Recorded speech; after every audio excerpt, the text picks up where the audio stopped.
She was, in their estimation, a very organized person. They were not wrong. The Pelori had sent their plea 3 weeks before the Concordat session. Their message was simple. Their skis were full of Vreth warships, their cities were being renamed, and their children were being taken to labor camps. They asked the galaxy for help. They believed the galaxy would listen. It did not. The Solhari delegation voted no. The Dune Collective voted no. 17 smaller member species, afraid of Vreth retaliation, voted no. The session lasted less than an hour. By the time Ambassador Raid Novik of Earth stood up to cast humanity's vote, the result was already decided. He voted yes anyway. He was the only one. Lord Speaker Caro of the Vreth turned to face the human delegation with something between amusement and contempt. "The soft ones cast their little vote," he said, loud enough for the whole chamber to hear. "How brave, how useless." Some delegates laughed, not all of them, but enough. Raid did not look at Caro. He gathered his papers, nodded to his aide, and walked out of the chamber without a word. Outside, in the corridor, he stopped at a water terminal, filled a small cup, and drank it slowly. His aide asked him if he was all right. He said yes. Then he pulled out a small communicator and sent a single message back to Earth. It said they voted no. The reply came in under 6 minutes. It said, "Understood. Begin Phase 3. Raid read it twice, then he deleted it. Nobody in the galaxy knew what the far side of Earth's moon looked like from underneath. There was a reason for that. For 30 years, every sensor sweep of the lunar surface by Concordat observation probes had returned the same data: dead rock, old craters, trace minerals of no military value. The probes were not wrong. They were simply looking at the surface. 300 meters below it was a different world entirely. The lunar shelf, as Earth's engineers called it, stretched across 42 kilometers of hollowed-out rock. The caverns had been carved slowly, carefully, over 3 decades, first by unmanned drilling systems, then by crews who signed lifelong confidentiality agreements and were quietly rotated out every 2 years. The work never stopped, not once in 30 years. What they built inside those caverns was not what the galaxy expected from a species with no military record. 47 dreadnoughts sat in dry dock, arranged in rows like sleeping giants. They were not beautiful in the way that Vreth warships were beautiful, all sharp angles and ceremonial plating. Human ships were blunt, dense, and deeply practical. Their hulls were layered with a material that Concordat metallurgy had no name for, because no Concordat scientist had ever developed it. Earth's engineers called it adaptive resonance plating. What it did was simple to describe and nearly impossible to counter. When energy struck it, the plating read the frequency and density of the hit and reconfigured its molecular structure in a fraction of a second to resist it. It did not absorb damage. It refused it. The weapons were different too. Conventional Concordat warships fired focused plasma, mass drivers, or graviton lances. Earth's dreadnoughts carried those as secondary systems. Their primary armament was something Dr. Suli Adara had spent 19 years developing in a lab buried under the Tibetan plateau. She called them cascade cannons. The principle was not complicated, but the engineering was brutal. The cannon fired a burst of entangled particles tuned to the resonant frequency of bonded metal alloys.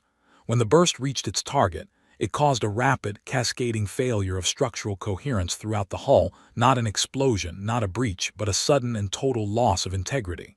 A ship hit by a full cascade burst did not blow up. It folded. It simply stopped being a ship. Nobody outside of Earth's strategic command knew any of this. That was the point. Chief Engineer Doran Feld walked the dock of the largest vessel that evening, the INS Threshold, flagship of the fleet. He walked alone, the way he always did when a build was nearly finished. He had spent 11 years on this ship specifically, longer than any other. He knew every weld, every conduit, every section of plating. He knew where the metal sang under stress and where it went quiet. He stopped at the base of the forward gun array and put one hand flat against the hull. It was warm. The power core had been installed that morning. One of his junior engineers jogged up behind him. "Final diagnostic came back clean, sir. All systems nominal. She's ready." Feld nodded. He didn't say anything for a moment. "You know what I keep thinking about," he said eventually. "Sorry." "Those Pelori kids." He took his hand off the hull. "In the camps." The engineer had no answer for that. Feld turned and walked back toward the operations center, his footsteps echoing through the dock. Behind him, the threshold sat in the dark of the lunar shelf, fully powered for the first time, 47 years of human patience made solid and armed and ready. In the Concordat chamber, Caro was already preparing remarks for his next session. He had not yet received the intelligence report from Subcommander Dale. When he did, he would read it 3 times before he believed it. But that was still 90 days away. The Vreth had a saying, "Know your enemy's weapons and you know your enemy." It was old wisdom, repeated in every military academy across their empire. Their intelligence divisions were considered the finest in the Concordat. They had never failed to correctly assess a new species. They had never met a species that understood this saying better than they did. Subcommander Dale had been assigned to Earth observation 18 months before the Pelori vote. It was not a prestigious posting.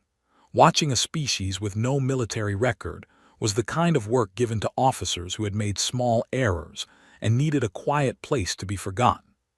Dale accepted the assignment without complaint and set up his observation post on a Vreth monitoring station 2 light towers from the Sol system. For the first 4 months, he reported nothing unusual. Human orbital traffic was commercial. Their communication signals were noisy with politics and entertainment.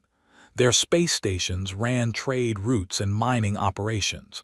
Nothing suggested a species preparing for war. Then he noticed the energy readings. They were subtle, buried under the ordinary thermal output of the lunar surface, easy to miss if you were not looking closely. Dale was looking closely because he had nothing else to do, and because something about the readings did not match the geological models in his database. The moon was supposed to be geologically dead. Dead rock did not produce cyclic, regulated energy spikes every 48 hours. He flagged it in his report. He noted that it could be a deep survey operation or an unmanned research installation. He rated the anomaly as low concern. He was wrong, and he knew it even then. He wrote low concern because high concern would require him to explain what a geologically active power source under the lunar surface might actually mean, and the answer to that question unsettled him in a way he could not easily put into words. 40 years earlier, the answer had begun with a speech. Admiral Brem Salazar had retired from Earth's Navy at age 62 after a long career that included 3 peacetime commands and 1 very short war against a pirate consortium near Saturn's orbital lanes. He was not famous. He was not brilliant in the way that history remembers brilliance. He was, by all accounts, simply a man who thought carefully about things and took a very long time to stop being angry. What made him angry was simple. In 2147, a Vreth exploration vessel had passed through the outer Sol system and destroyed Earth's research platform above Callisto. The Vreth called it a navigational error. They sent no apology. The Concordat, which Earth had just joined, noted the incident and moved on. Salazar was not on the platform. He knew 3 people who were. 6 months later, he sat in front of the UN Security Council in a closed session and gave a speech that was never made public, never leaked, and never officially acknowledged. The recording was kept in a sealed archive for 80 years. In it, he said the following: "We cannot fight them today. We cannot fight them next year or in 10 years.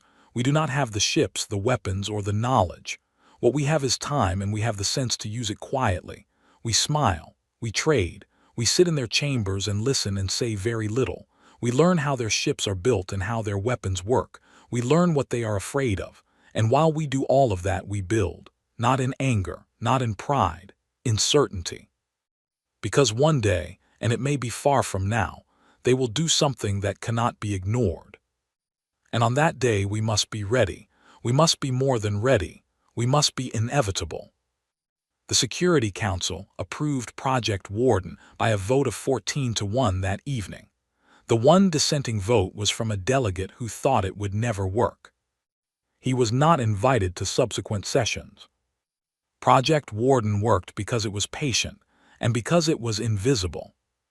Every Concordat vessel that docked at a human station was scanned, not with active sensors which could be detected, but with passive arrays hidden in the docking clamps, the fuel lines, the atmospheric exchange systems. The scans built up detailed pictures of hull compositions, drive cores, weapons arrays, and shield generators over hundreds of visits across decades. Earth scientists did not copy what they found. They studied it, understood it, and then asked a question that no Vreth or Solhari engineer had ever thought to ask. Why does it work this way, and what would work better? The adaptive resonance plating came from that process. Vreth hull armor was strong because it was dense. A human physicist named Orla Finn asked why density was the goal when reconfiguration was possible, and spent 6 years proving that a hull that changed itself was stronger than a hull that simply resisted. She was 41 when she started. She was 47 when she succeeded. The Cascade Cannon came from a Solhari theoretical paper on particle entanglement that the Solhari themselves had filed and forgotten, because the energy requirements seemed impractical. Dr. Suli Adara found it in a trade exchange archive, read it on a long flight back from a Concordat session, and spent the next 19 years making it practical. Nobody outside Earth knew about Orla Finn. Nobody outside Earth knew about Suli Adara. Dale did not know about them either, when he sent his updated report to High Command 90 days before the fleet emerged.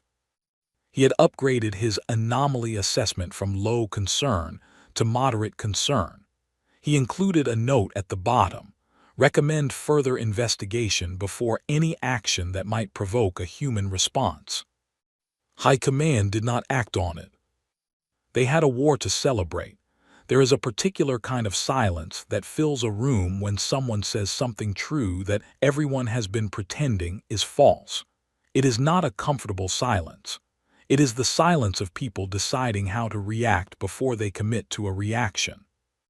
That silence filled the Concordat chamber on the day Raid Novik spoke for the second time about Pelori. He had been granted 15 minutes. He used 12. He did not raise his voice. He did not use displays or data feeds or the dramatic lighting effects that Vreth speakers favored. He stood at the human delegation's small podium. Earth had never requested a larger one, and he spoke in the plain, direct way that had made him unremarkable to most of the chamber for 4 years. He described what the Vreth had done on Pelori, not in general terms, in specific ones. He named the labor facilities. He named the number of Pelori citizens relocated in the first 60 days. He named the cultural sites that had been destroyed. He had sources, careful, verified, unimpeachable sources, and he cited every one of them. Then he said, the Concordat should understand that Earth does not recognize the annexation of Pelori. We consider it an act of illegal conquest. If no remedy is provided within 90 standard days, Earth will act in accordance with the principles this body was supposedly founded on. Lord Speaker Caro did not bother standing up. He spoke from his seat, relaxed, one arm draped over the back of his chair. And what will you act with, soft ones? Stern letters. Several delegates laughed. The Dune Observer emitted a clicking sound that functioned as the collective's equivalent of amusement. Even one of the Solhari elders allowed himself a small, dry smile. Raid looked at Caro for a moment, just looked at him. Then he gathered his notes and sat down. He did not look angry. He did not look embarrassed. He looked, to the few observers who studied him carefully afterward, like a man who had just finished a task he had been assigned rather than a man who had just lost an argument. One of those observers was Dale, watching the session feed from his monitoring post. He paused it. He replayed Raid's expression 3 times. Then he opened a new intelligence report and typed a single line at the top. The human is not making a threat. He is making a record. He sent the report. It was not read for 11 days. On Earth, the 90-day clock triggered a prearranged sequence that had been sitting dormant in Strategic Command System for 3 years. The sequence had no dramatic name. It was listed in the operational database as Protocol 7 Final, and it consisted of 612 individual orders sent simultaneously to facilities on Earth, on the Moon, on Mars, and at 3 deep space construction stations that the Concordat did not know existed. Director Myra Osei signed off on it from her office, then went to get tea. She was not a dramatic person. She had run Earth's Strategic Command for 9 years, and before that she had spent 20 years in the engineering program that designed the Threshold's drive core. She understood the fleet better than almost anyone alive. She also understood what using it would mean, not the battle, which she was confident about, but the afterward, the part where the galaxy knew. She stood at the window in her office and looked out at the lights of the city below and thought about that for a while. Then she went back to her desk and started working. In the lunar shelf, Protocol 7 Final meant one thing: final readiness checks on all 47 Dreadnoughts, 11 destroyers, and 6 carrier-class vessels. The work was quiet and organized. These were not soldiers who had just been called up. They were crews who had been training for this specific mission for between 2 and 8 years. Every one of them had volunteered. Every one of them had been told clearly what they were volunteering for and had been given multiple opportunities to leave without penalty. None of them had left. The Threshold's crew ran their final checks in shifts over 72 hours. Every system was tested. Every weapon was calibrated. The Cascade cannons were run through dry fire simulations for the 49th time since the crew had boarded. Admiral Petra Voss did not give a speech during the readiness period. She walked the ship instead through the gun decks and the medical bay and the drone control stations, nodding to crew members, stopping occasionally to ask specific technical questions, remembering names. She had a talent for remembering names. She had always thought it was the least a commander could do. On the 89th day, she sat alone in the observation deck at the front of the Threshold and looked out at the rock walls of the shelf. She had been born in the city of Durban. She had spent her childhood looking at the Indian Ocean. She had joined the Navy at 18 and spent the next 30 years in service to a country, then a planet, and then an idea. The idea was simple: that there were things worth protecting and people worth standing in front of. She thought about the Pelori children. On the 90th day, Raid Novik sent a 3-word transmission from the Concordat station to every member species simultaneously. It said, as stated, "We act." Caro read it and laughed. He sent back a response, a single character in the Vreth pictographic language that translated roughly to "go ahead and try." In the lunar shelf, 47 Dreadnoughts lit their drives. The rock above them trembled. Dale was already running. The Pelori system had 2 suns and 7 planets, and on the 3rd planet, in a city that had been called Vorin for 900 years before the Vreth renamed it Processing Zone 4, a 12-year-old girl named Asha was carrying water from a distribution point to a shelter that used to be her school. She did this every day. She did not think about rescue. She had stopped thinking about rescue about a month after the ships came. The galaxy had voted. She had understood what that meant even at her age. She was 2 blocks from the shelter when the sky changed. It did not change slowly.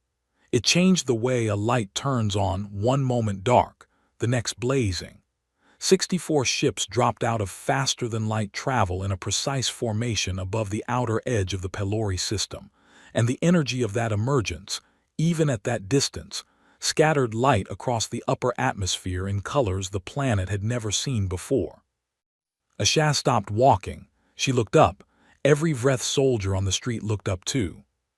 Nobody said anything for almost 10 seconds. Then the Vreth garrison frequency erupted. The Vreth force in the Pelori system was not small. 9 cruisers, 30 frigates, and a command vessel, the Urath's Fist, flagship of Garrison Commander Hirov, orbited the planet in a standard occupation pattern. By any normal Concordat measure, it was more than enough force to control a single mid-level system and deter any rescue attempt by a neighboring species. By the measure of what was coming toward them, it was nothing. The human fleet held formation as it moved in.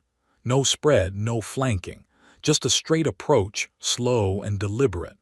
Admiral Voss had been specific about that in the briefing. She did not want the Vreth to feel surrounded. She wanted them to understand the situation clearly without panic clouding the math. Hirov hailed them within minutes of their arrival. His translator rendered his words in English because the Concordat system defaulted to the language of the incoming vessel. Unidentified fleet. You are entering a sovereign Vreth administrative zone. Identify yourselves and withdraw immediately. Voss opened a channel. This is Admiral Petra Voss commanding the INS Threshold. You have 20 minutes to begin withdrawal from the Pelori system. After that, we will begin. Begin what? Hirov demanded. Voss closed the channel.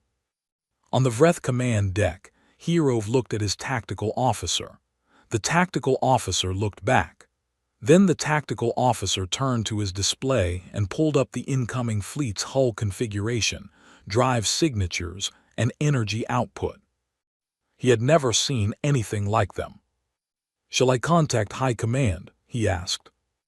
"There's no time," Hirov said.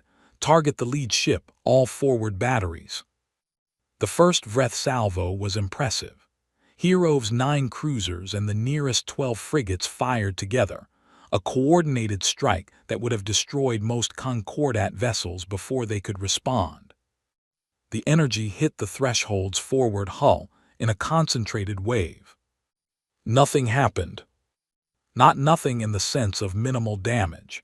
Nothing in the literal sense, the plating reconfigured in 0.3 seconds, the energy dispersed, and the Threshold continued on its heading without deviation.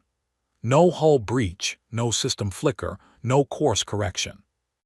On the Vreth command deck, Hirov's weapons officer spoke very quietly. "No damage registered. Repeat, no damage." Hirov ordered a second salvo, heavier. Every available weapon in the garrison opened up.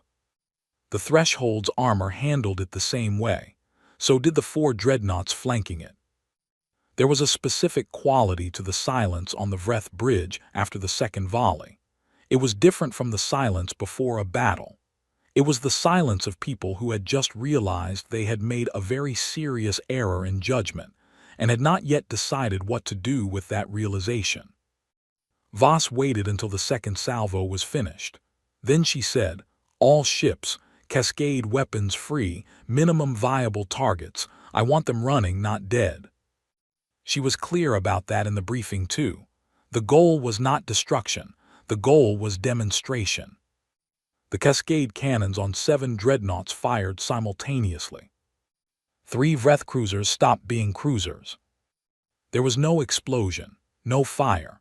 The hulls did not crack or break or split apart.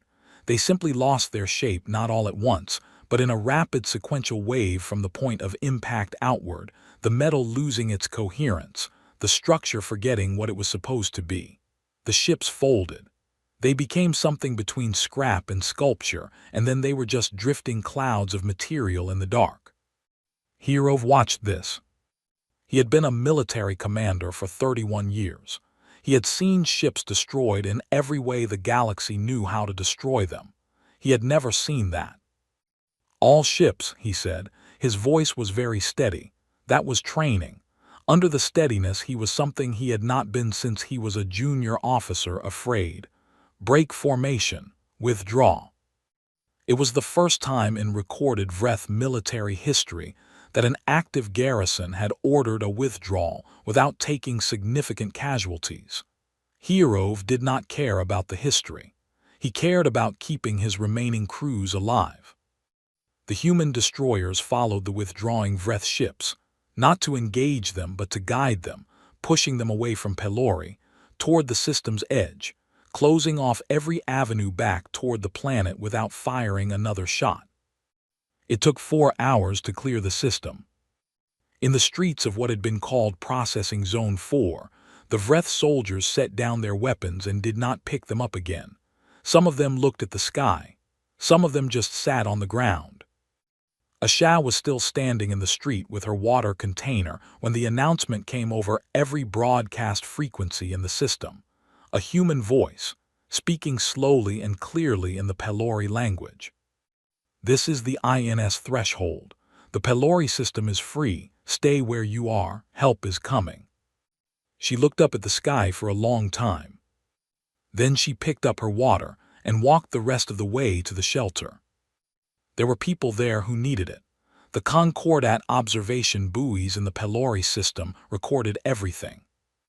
They recorded it in high resolution, from 11 different angles, with full spectrum sensor data, energy outputs, hull readings, trajectory logs, weapons signatures. The data was transmitted automatically to Concordat relay stations, and from there to every member species within 6 hours of the battle's end. The Solhari received it first, because their relay network was the fastest.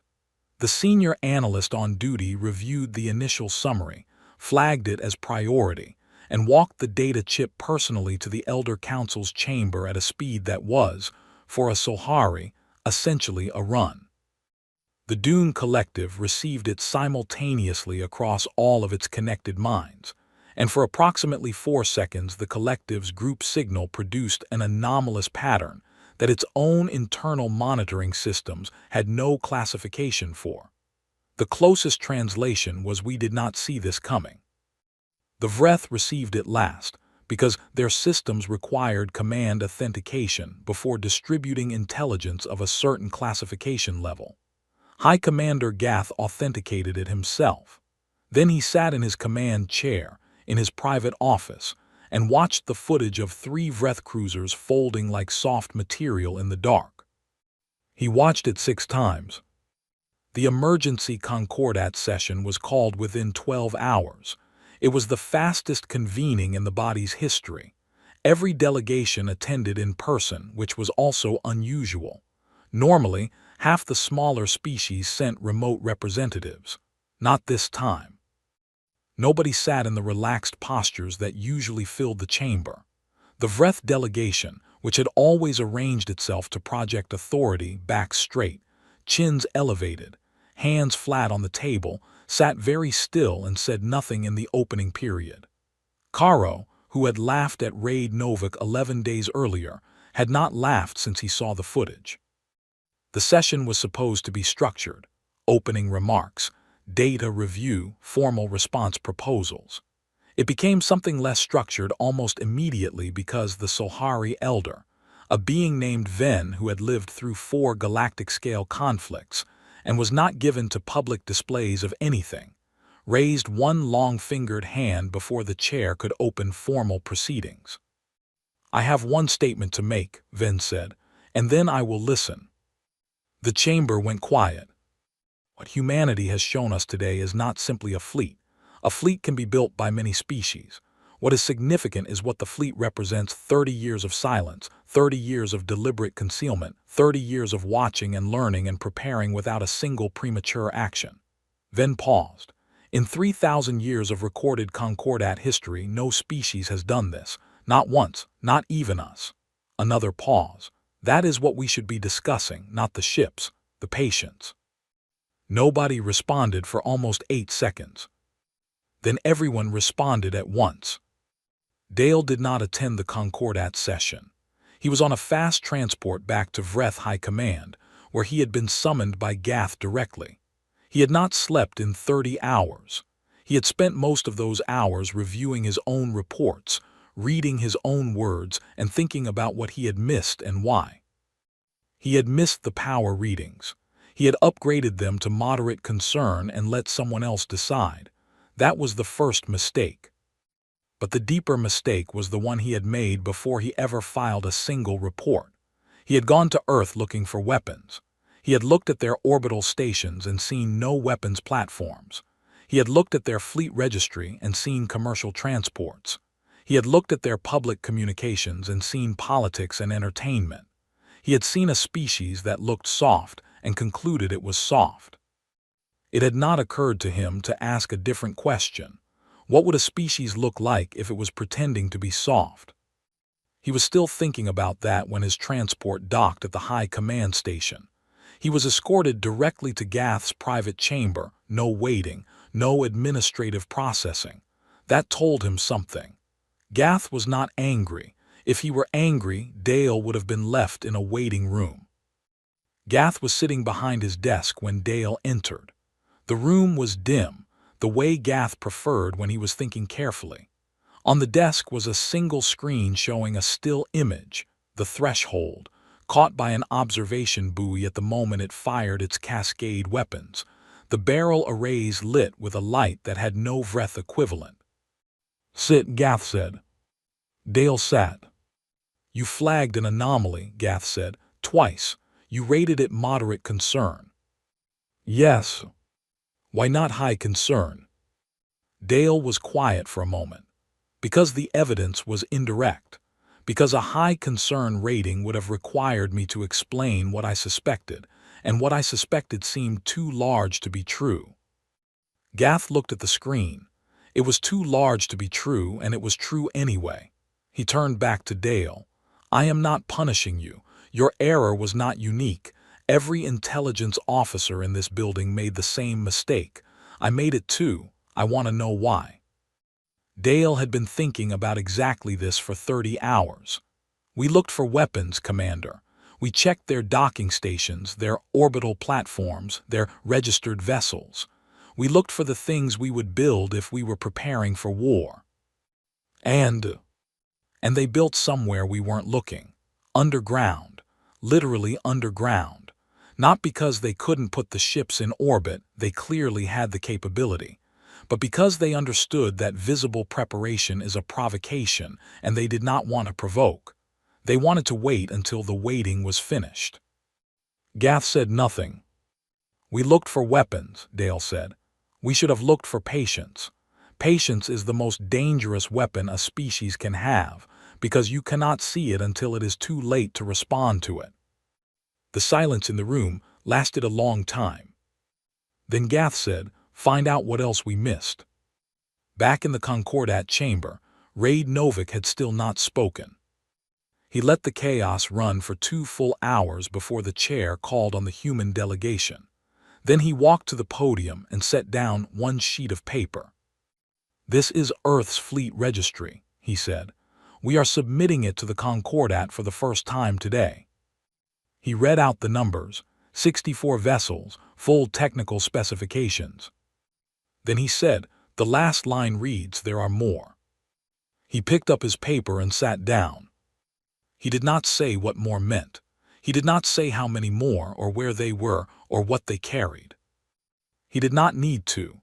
Asha was 11 years old when the Vreth came, and 12 when they left, and the year between those two events had changed the shape of everything she understood about the world. She stood in the doorway of what used to be her school and watched a human soldier carry supply crates down the street. The soldier was tall and dark-haired and moved with the kind of quiet efficiency that Asha had come to associate with the people from the ships. They did not shout orders. They did not move in aggressive formations. They just worked. They had been working for 3 weeks, setting up water systems and food distribution and a medical station in the old civic hall. The soldier noticed her watching and gave her a small nod before disappearing around the corner. Asha thought about that nod for a long time afterward. It was not the nod of someone who had saved her. It was the nod of someone who was doing a job and saw her as a person while they were doing it. She was not sure why that felt like the more important thing, but it did. Admiral Petra Voss had been on the surface of Pelori for 6 days when the delegation from the Pelori Leadership Council came to see her. They met in a large room in the Civic Hall, mostly empty, still smelling of the disinfectant the medical team had used to clean it. The council members were older people, the kind who had been in positions of authority before the Vreth arrived, and had survived the occupation either by being careful or by being lucky or both. They were polite and composed and clearly exhausted in a way that went deeper than physical tiredness. The eldest of them, a woman named Torin, asked the question that all of them were thinking. Why did you wait so long? Voss had been asked easier questions in her life. She took a moment before she answered. She did not want to give them a speech. She did not think they deserved a speech. We had to be certain, she said. Certain we could win quickly. Certain we could protect you during the fight, not just after it. If we had come before we were ready and we had lost, or if the battle had lasted weeks instead of hours, the harm to your people would have been worse. Torin listened to this carefully. And were you certain when you came? Yes. And before that, were you ever close to certain? The room was quiet. No, Voss said, not before the last few years. Torin nodded slowly. Do you know how many of us died while you were becoming certain? The question was not angry. It was just direct. Voss had learned that about the Pelori in 6 days. They said what they meant. They had probably always been that way. The occupation had not changed that. Not the exact number, Voss said. We know the camps, we know the labor quotas, we're still counting. So are we, Torin said, so are we. They sat in silence for a moment, not an unfriendly silence, an honest one. We are grateful you came, Torin said at last. We want you to know that clearly without condition. We are grateful, and we will also carry the count. You should, Voss said, and so should we. The Concordat Security Council granted Earth a permanent seat 17 days after the battle. Raid Novik accepted it in a brief session with no ceremony. He had one condition, stated in advance in writing and not open to negotiation. The Concordat would establish a binding intervention mechanism, a rule that required member species to act when another member species was under illegal military occupation, with a threshold that could not be blocked by the aggressor's allies. The Vreth delegation objected, formally and at length. The objection failed by a margin that had not been seen in a Concordat vote in 40 years. Even 3 of the smaller species that had previously voted with the Vreth in every session switched their positions. Raid signed the instrument of membership at a plain table in a side room. His aide took a photograph. It was the only record of the moment. He had specifically asked for no press, no ceremony, no flags. You could have made this into something larger, his aide said afterward, looking at the photograph. It is already large enough, Raid said. Dorenfeld's message reached Voss on the 7th day of her surface posting. It was not encrypted, not classified. It was a voice message, 15 seconds long, sent from the lunar shelf, where he had been for 2 days already. He had gone straight back after the fleet launched. He was not a battle man, he said. He had built the thing that did the battle, and now he was back to building the next thing. Just wanted to know how she held up, his voice said, meaning the threshold. Structural reports look good from here, but I want to hear it from someone who was on her. Voss replied the same evening. Her message was also short. She held up fine, not a weld out of place. A pause. The note is still in the chair. Feld's response came the next morning, a single laughing sound and then nothing. The note, for those who did not know, was a small piece of paper that one of the dock workers had taped to the inside of the captain's chair during the final build phase. Nobody knew who had put it there. It said, in handwriting that was not particularly neat, "Don't miss." Voss had left it there on purpose. She figured they hadn't. On the last evening of her surface posting, Voss walked to the edge of the city, past the last distribution point, past the last human patrol, into a stretch of open ground where the city gave way to the plain. The grass was a dark reddish color, short and dry, moving in a slow wind. She stood there alone and looked up at the sky. The threshold was up there, somewhere, in high orbit. 46 other dreadnoughts were out there in the system, in the slow patrol patterns she had assigned before coming down.